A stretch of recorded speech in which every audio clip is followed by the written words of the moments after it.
when I was a kid, I had a few movies that I would watch over and over again. Remember that? When you used to watch like two movies and that's all you really watched when you had a chance to watch something. It was on VHS. Some of the classics that I watched so many times were Space Jam, Jimmy Neutron, Recess, and I've watched these movies so many times that I pretty much memorized the script. And I would lay in bed and just try to play the movie in my mind's eye while trying to go to sleep. This is before iPads were a thing. And I mean, like, it's just something I used to do as a kid, and it reminds me that repetition seems to hardwire your brain in a way that takes your learning beyond a certain level.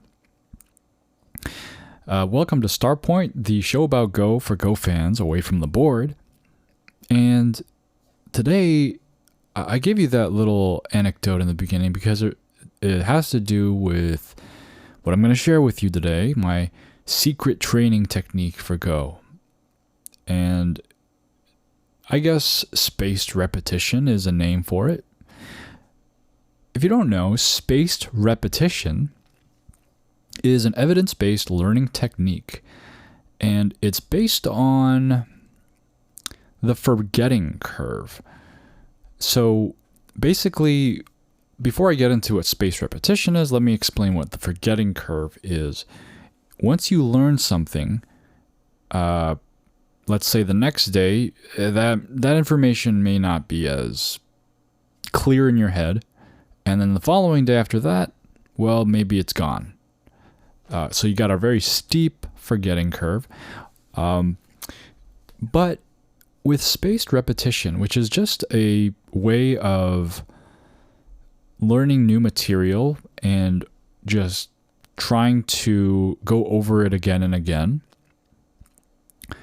what you get is that when you repeat the session and learn the material again, let's say on the second day and the third day and the fourth day, I mean, obviously you would expect that information to last a bit longer, right, in your head.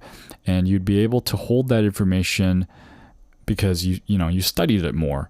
And that's common sense. But the surprising thing is that the more you repeat this, the forgetting curve shallows out so that you retain it for longer than you would expect after studying the amount of time that you studied. It's a little hard to explain on the podcast without a visual, but just imagine the curve being very steep if you just learn it one time. But if you keep repeating it through a long period of time, imagine that curve doesn't really drop off very much, and it just kind of slopes gently down. Obviously, the y-axis being like how much of the information you're retaining.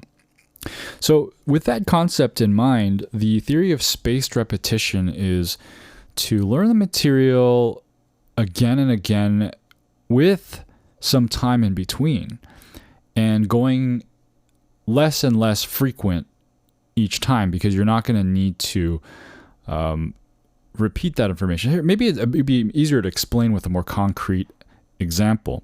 Now imagine you're trying to remember the words of the Pledge of Allegiance. Maybe I should come up with a more international example, because I know I have a bunch of European listeners out there who may not even know what the Pledge of Allegiance is. The lyrics to a song. Imagine you're trying to listen to the lyrics, you're trying to remember the lyrics to a song, and you listen to it once, and then you forget it like the next day, right? But if you listen to it once and then you listen to it again the next day, you're less likely to forget it on the third day. If you listen to it the first day, the second day, the third day, and the fourth day, Well, okay, let's stretch it out even more. Let's say you've been listening to this song and just trying to study the lyrics for a year every day. At that point, you're overdoing it, right? You're kind of overstudying. You know the lyrics. You've memorized them perfectly. You don't need to go over every single day. And now maybe after a few years, you may have forgotten some of the lyrics, but I'm sure it will be pretty vivid in your mind still. So the theory is to just kind of practice as you need. But the important part is that you don't just practice it one time on one day. You practice long term. And this kind of long term repeated practice, it really programs your brain and helps you retain that knowledge. There's another system of study or learning that is called the Lettner system, and it's related to spaced repetition. It's similar, and it would maybe more apply to something like Sumego, and I'll get into all the ways we can apply this kind of theory to our Go study later on. But essentially, the Lettner system is something where you take your wrong answers. Let's say you have a small session of certain things you want to learn, A, B, and C, and you do okay. And it seems like you struggle with A or B. And so you prioritize those. And the next time you do your practice, you make the session longer and include more problems, but you put the wrong answers first every time. And if something is kind of just mastered, we kind of put them at the back. And then the third time we do the exact same thing, putting the wrong answers first from the previous session, also adding new problems and making the entire session longer. So that's another strategy you can use. Another strategy that I came across somewhat recently-ish is called the Woodpecker method. And this is a book about chess training. And this is specifically to do with how to train with tactics puzzles. As you know, chess players also do things like life and death problems. And in their world, those are tactics problems where they have to look at a board and find the best moves. And this Woodpecker method is a methodology of training. And this is something I've actually kind of used in a maybe not fully accurate to the Woodpecker method, but it is something that I did to train my life and death. But essentially what you do is you take a pool of problems.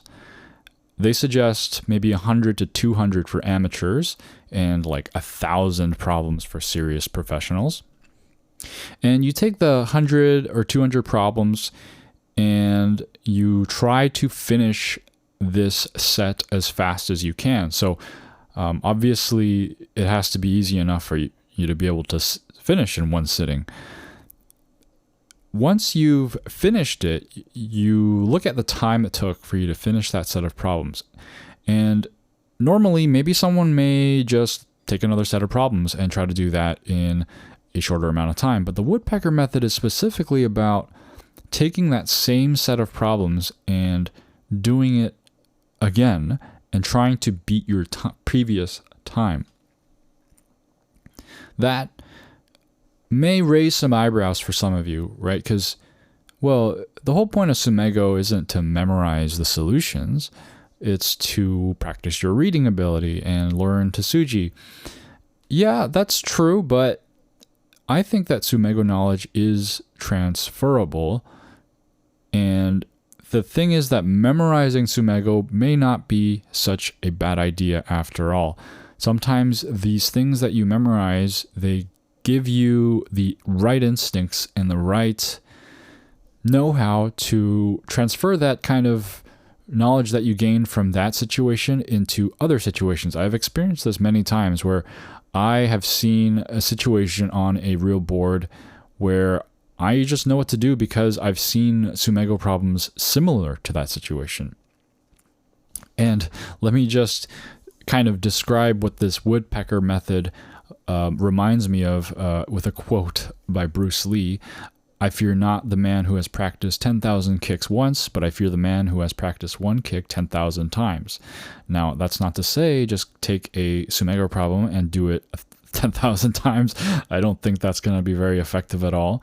But I think there's something to really drilling the information into your head. I think if you're kind of doubtful about doing the same problems every time, let me tell you what I did. I took Chochikun's Encyclopedia of Life and Death problems, and it took maybe like the first 100 or so. I forget which problem set. It was probably just the very standard, easy beginning.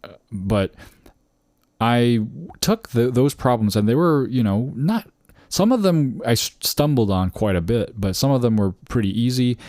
And I didn't exactly apply the Woodpecker method, but I did just kind of go through the same set over and over again, untimed.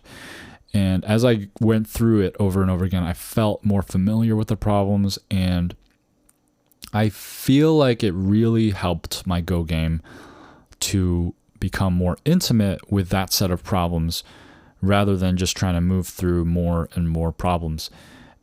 I recommend trying it out at least and seeing what that feels like. I think if you haven't tried to do the same set of problems over and over again, it may sound kind of weird to you, but if you just try it out, and you may feel the value in doing something like that.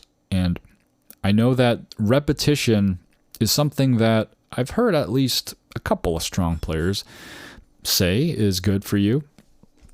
And it doesn't only apply to life and death problems. It also applies to Joseki.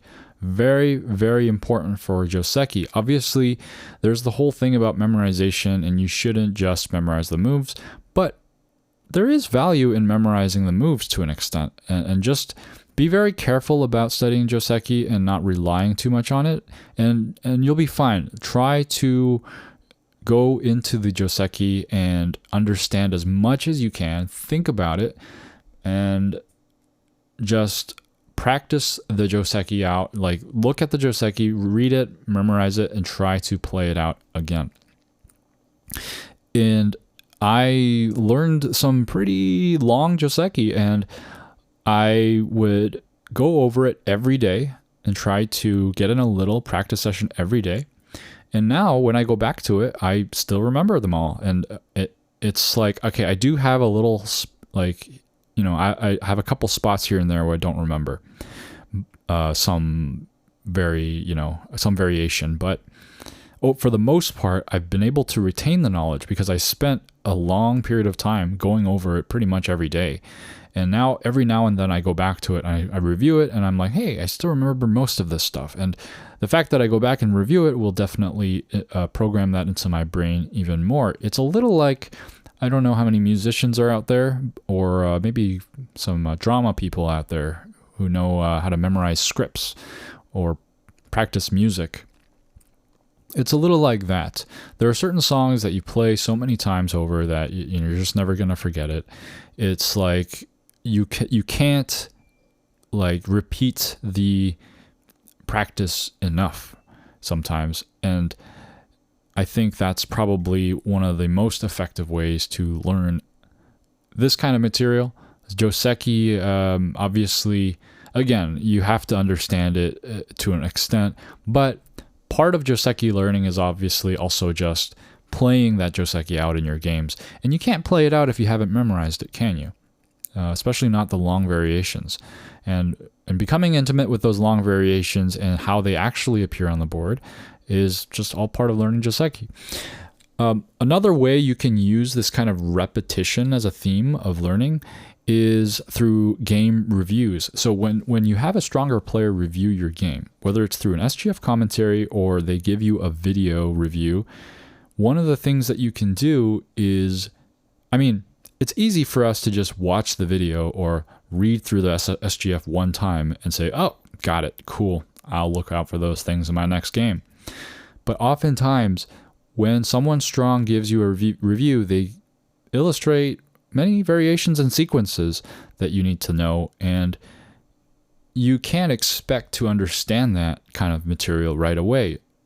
There's certain kind of material that you can understand fairly quickly, right? If someone says, hey, in this situation, you should always block, or you should, jump out here when the stone is here and here, and it may click to you right away. It may click right away, and you be able to apply it in your next game right away and improve like that. But a lot of times when there's a more complex variation of more sequences and things like that, you're just going to look over it and you may not even understand it at first, and you may give up on it right away, and you'd be, I don't know. I don't really know what that means, but I'll just kind of nod my head and say, okay, that's cool. That kind of makes sense. With game reviews, this is where spaced repetition comes in. You can go over specific parts of the review many times over multiple days. And I want to stress this, like it's, I'm not telling you to repeat something for 3 hours in a single day. You have to space it out. You have to revisit over an extended period of time. Maybe it's not every day. Maybe it's once a week. Depends on what you're trying to learn and how fast you need to learn it. Going over material over a long period of time seems to have a certain effect on our brains that helps our brains retain a lot of knowledge. And so with game reviews, hone in on the important parts of the review where you really want to learn that material, and try to revisit it. Watch the video again the next day, or read the SGF and play out the moves on a real board and try to understand them, and do it again and go back to it again. And you'll notice new things that you haven't noticed before. And that's another thing that, that's, I think, maybe intrinsic to the nature of repeating things as practice. You gain only so much knowledge the first time you look at it. And then once you look at it the second time, you have a foundation and you're able to notice more details. And another application of this concept is when you're reading a book, an instructional book on Go. A lot of times, I think people just kind of read through a book and then that's it. And that's their study of that book. And that's really, I don't think, the most effective way to absorb the content of a book. For example, Lessons in the Fundamentals of Go, that kind of controversial book that I mentioned in my book episode, controversial because some people may not think it's as helpful. Others may find it to be the best book in Go. But one thing that the author emphasizes is to read it slowly and read maybe a chapter and play a few games trying to apply those concepts before moving on to the next chapter. When I was reading Attack and Defense, one of my favorite books on Go, I kind of just read through it. There's problems in the book to go through, which is excellent. But there are certain concepts in the book that are explained that actually there are a bunch of sequences. Like there's like a section, like it's only like 2-3 pages, and it's like about invasions on 3 space extensions. And I selected those pages like saying, I want to learn this. And it took a few weeks to learn, to be honest. Like I went over it again and again and again. And I still like get confused during the game a little bit when I look at those invasions. I'm like, okay, what's the best thing to do? And I'm still practicing it. I'm trying to still employ that knowledge that I learned from those few pages. So if I can spend weeks on a few pages of this book, imagine what you can do with an entire book. You have to hone in on something and repeat it in order for you to really understand and learn it. And this obviously doesn't help my Go book addiction, because it's it just, the books that I read, it just takes long to absorb the material. I don't know if I'm slow, but I really need to spend a lot of time on new material before I understand it. I mean, in summary, we don't want to just learn something for the moment. We want to learn something for long-term memory so that we can build upon it and use it in our future games for years to come. And so it's important to revisit things. Not only repeat them in practice and repeat them while you're practicing, but also revisit the material until it's second nature to you. And of course, don't overdo it. Don't go like hours and hours a day on a single concept and try to just focus on one thing for too long. There's a measured approach to all this. Now, although I have mentioned some things to look out for and be careful of when you're using repetition as a technique for your training, some of you may still have some doubts and tell me that memorization is not understanding, and repeating things over and over again, obviously leading to memorization. It's not the same thing as learning the material for real and understanding it for real. But might I remind you that when we're in school and learning math, arithmetic for the first time, and when we're getting into our times tables, we memorize those times tables in conjunction with learning about the concept of multiplication. Obviously, memorizing the times tables without understanding what those numbers are doing is obviously wrong. But if you just memorize, or if you just learn what multiplication is and you never take the time to memorize your timetables, then you will be at a significant disadvantage in the future when it comes to math. So I think that although memorization does not equal understanding, I think that it can lead to understanding. A lot of the times when I repeat certain shapes over and over again in my joseki or whatever, I start to notice things about those shapes. I notice little behaviors that I didn't notice before because I'm taking such a close look at it. I used to play a lot of guitar in high school, and I like to learn a lot of guitar solos. And that's all I would do. I would repeat these solos over and over again, and I'm not learning anything from them. Like I didn't know what the theory was behind any of them. I just learned by making the sounds that the solo was making in the song, using a tab maybe, and I would just go through it until I was, perfect. I would make sure that every note was there and repeat over and over again every single day. And what I found was that when I started improvising, and music improvisation is when you just kind of make up the melody as you go while a band plays in the background. When I started doing something like that, I found that I was naturally reaching for a lot of phrases and vocabulary that I learned from all of those solos that I learned.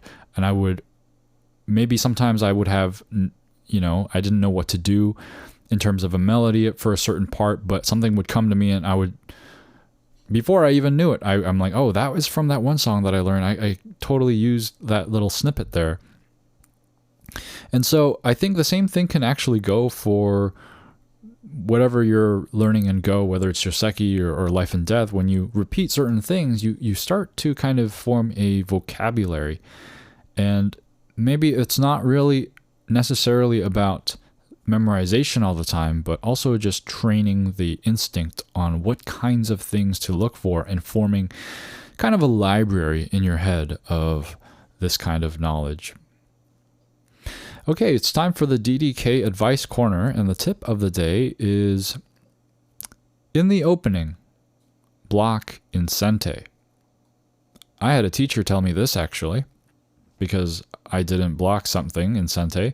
Let's say you're playing out a corner sequence, and it's pretty much settled. You're thick on the outside, and your opponent is alive on the inside. So you tanuki, right? You're the corner settled. You've got your influence, and they're alive. So nothing else to do. Not necessarily.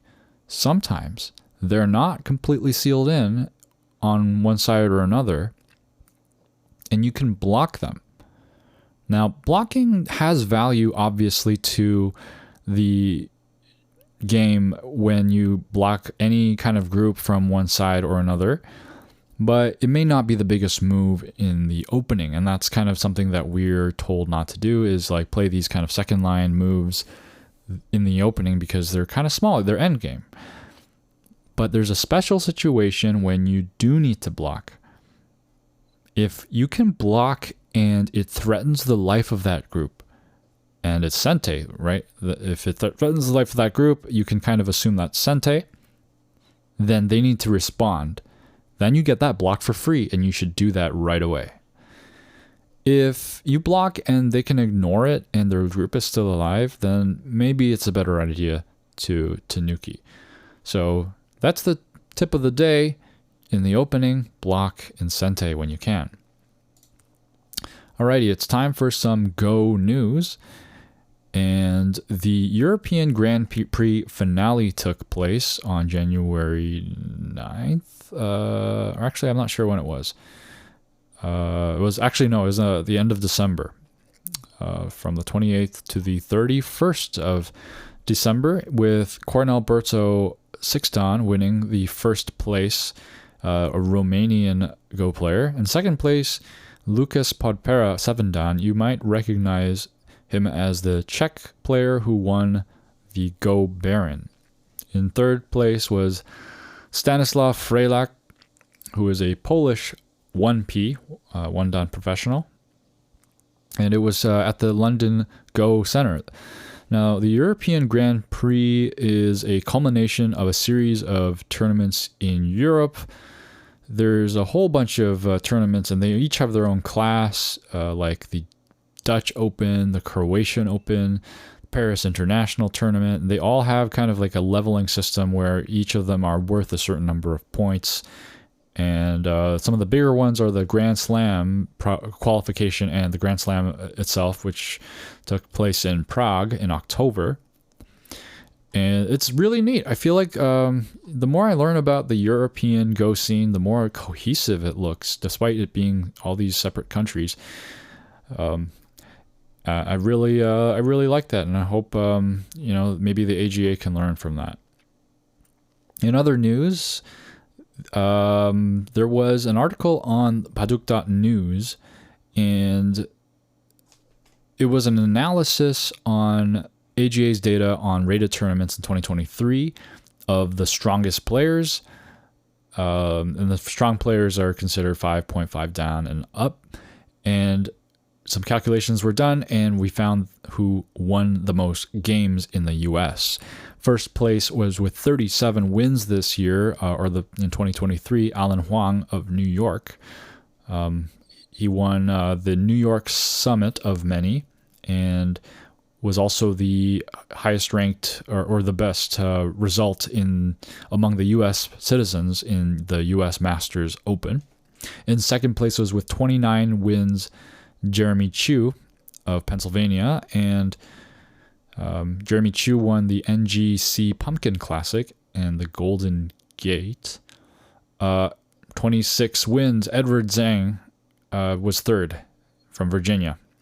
And in fourth, our newest AGA professional, Michael Chen, with 24 wins in Pennsylvania. And I mean, he became a pro halfway through the year last year, and I'm not sure how active he was trying to play games before then. So we'll see next year how he stacks up. And if you're curious about who got 5th to 10th place, go to Paduk.news. You'll find an article by Edward Chang.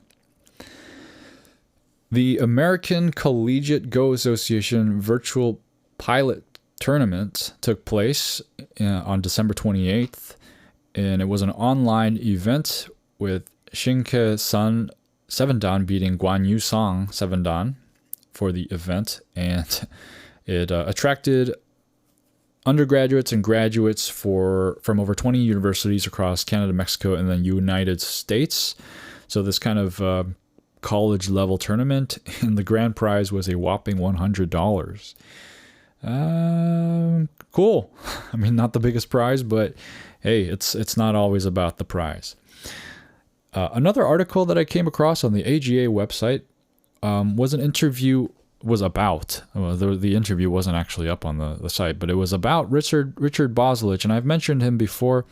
He is famous for a series of books called the Get Strong series, and he founded the Ishii Press, which I learned later converted into the Casado Publishing Company, which was originally founded by John Powers, but there was a transition, and Richard Bozulich was at the head of that after John Powers gave it up.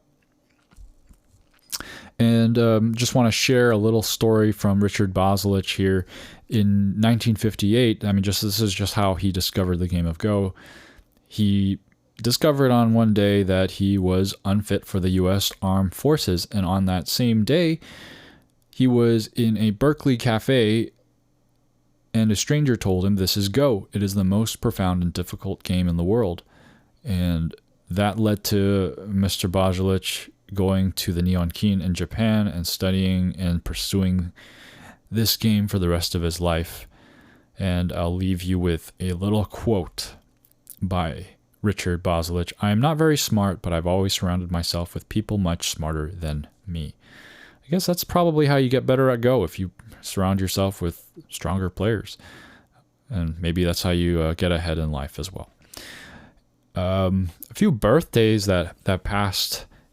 On January 11th, Shin Min-jun and Park Jung-hwan shared a birthday. They both are born in January 11th, although they're 6 years apart, Park Jung-hwan being born in 93. And happy birthday to Byun Sang-il as well in January 14th. And that's going to do it for Go News, and it's time for listener mail. Regarding the What If You Never Reach One Dan episode, Awumpa has written in saying, "I have been thinking about this topic a lot lately. I enjoy Go for many reasons: learning and socializing, the challenging and meditative qualities of a well-played game, and the admittedly ego-driven aspect of achieving a new rank. I've set one Dan AGA and OGS as a personal goal for myself and regularly study and train to reach it. A mid-Dan player recently suggested to me that I not put any meaning in achieving one Dan, and felt that was quite discouraging, especially because I respect them as a teacher. It was like being told to give up on trying to reach one Dan. I've had to mull this over quite a lot. I might never reach one Dan, but I have renewed my resolve to continue trying." Well, thank you for sharing your experience, Aumpa, and I definitely empathize with that. If someone, look, it's easy to say don't care about being one Dan after you've become one Dan, all right? So all you Dan players out there telling us like don't put any meaning into one Dan. It's like, I could be like, oh, there's nothing special about being SDK. Meanwhile, there's people like trying to become SDK for the longest time. It's hard work and it's an achievement. I think it's meaningful. So I'll make a counterpoint to your teacher there. Although I'm not as strong. Hey, any kind of goal that you can set for yourself, although it's arbitrary, it still does mean something. Anyway, thanks for writing in. Legacy Cobb says, "Never reach one Dan? Not okay for me. I haven't been playing long. Maybe I won't reach one Dan this year, but as long as I consider it possible, I think I will continue to make progress." Thanks for writing in. I think that's the right approach. Just, I don't know when I'll reach it, but I'm going for it. I'm going for it, and that's how I'm trying to look at it too. Rach has written in saying, "If you consider multiple servers, then it is much easier to reach one Dan on Fox, for instance, than on PandaNet, or in real life like AGA and EGF. It really depends on what is one Dan for you. I think we Go players tend to consider the hardest ranking system to be the reference. At least I do. This means for me, to be one Dan refers to EGF. I hope I can reach this rank at some point." And yeah, that's totally something that we do, is that we just take the hardest challenge and say that's the most legitimate, which is maybe not the most legitimate way of looking at it. Luckily for me, I'm not in Europe, so EGF doesn't count. I heard that's a lot harder to get a good rank in, so OGS will do fine for me, AGA as well. Rach has also written more, saying, "The general question is really interesting though. For me personally, the goal of playing Go when I first started was to improve. I told myself that I would stop playing if I stopped improving. That said, I've been sitting at my current rank for about a year. I've been playing for about 3.75 years, and I'm still playing. Maybe that is just in the hope to break the plateau eventually, but maybe I will still be at the same rank in 10 years, who knows."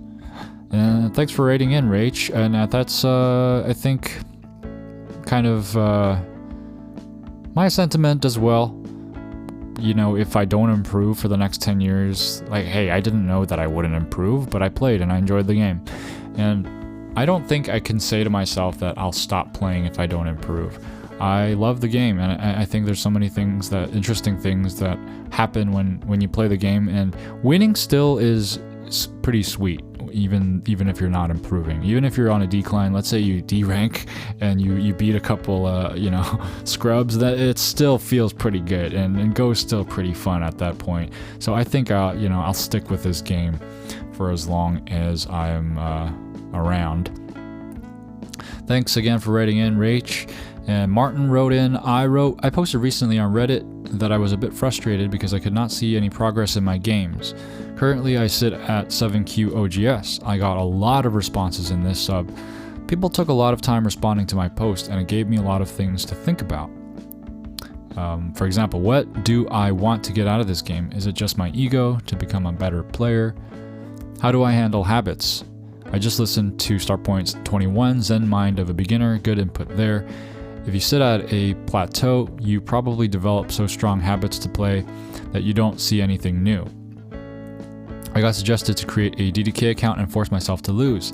This is indeed quite a challenge. You fight your ego, your habits, and your reflexes. You need to read how to play bad. You need to force yourself to play obviously bad shapes. You come out much more aware while playing. What was I? Oh yeah, the frustration post on Reddit. I didn't get a chance to look at the actual post that you made, but I think that in general, a lot of people on Reddit sympathize with people who get frustrated at the game and lose hope about losing, the progress. And I love to see that the community comes together to encourage such people. And it is something that we as Go players probably should be thinking about every now and then. Like, what are we doing? What are we trying to get out of this game exactly? And I think right now my answer to that question might be like, okay, obviously I want to become a better player, I want to improve, but I think that I just want to appreciate the beauty of the game more. I know that when I've become stronger, I've been able to see more beauty in the game, and I think that's really cool. Martin has more to say, saying, anyway, I still sit at my plateau, but my mindset changed. Of course, my overall goal is still to improve, but 1 Dan is just another rank between 1Q and 2 Dan. Go is about learning about yourself. You need to be in balance. For example, if you are stressed out by your real life, you will play badly. If you are overconfident, you will overplay. If you're anxious, you will play slow moves. I think as you play your game, your personality will unfold on the board. So I guess Go is a kind of mirror of your personality, kinda. So love yourself and you will improve automatically. Anyway, love your podcast. Greetings from Austria. Thanks for writing in, Martin. And I think that's a good note to end here on. But before we do, Sanguinarian Phoenix asks, I just wanted to ask how you come up with these topics, or with topics. I'd be all out of stuff to talk about after 2 to 3 hours. Yeah, I'm a little surprised I made it this far, actually, Sanguinarian Phoenix. I have a running list of things I want to talk about, and I just... the tricky part isn't finding things to talk about, it's finding something that you can talk about for a whole episode. Like, I have a lot of thoughts about Go, but they're not always cohesive. And honestly, I don't know either. So thanks for asking the question. The question of the week here today will be, do you have a special training technique? Do you have a secret sauce or a way that has helped you improve quite a bit? Because this whole repetition thing, I think is, as when I first discovered, doing the same things over and over again and trying it out, I realized that I wasn't learning before. So that's something that I feel like was really effective for me. So I want to know if you have any special advice for training your Go. So if you want to share your thoughts on that, or ask me a question, or ask any or share any kind of interesting Go story that you have, you can comment wherever you're listening, whether you're on Reddit or YouTube or Spotify. I know that you can't comment on Spotify on the desktop, but you can do it on mobile. You can also shoot an email to starpointbaduk@gmail.com, starpointbaduk@gmail.com. If you want to support the show, you can like and subscribe wherever you're listening, hit the bell on YouTube, follow on Spotify. You can also leave a review on Spotify or Apple Podcasts. You may only be able to do that on mobile, on Spotify at the very least. But anything like that, any contributions that everybody makes, they're all greatly appreciated. Thanks for listening, and keep playing Go.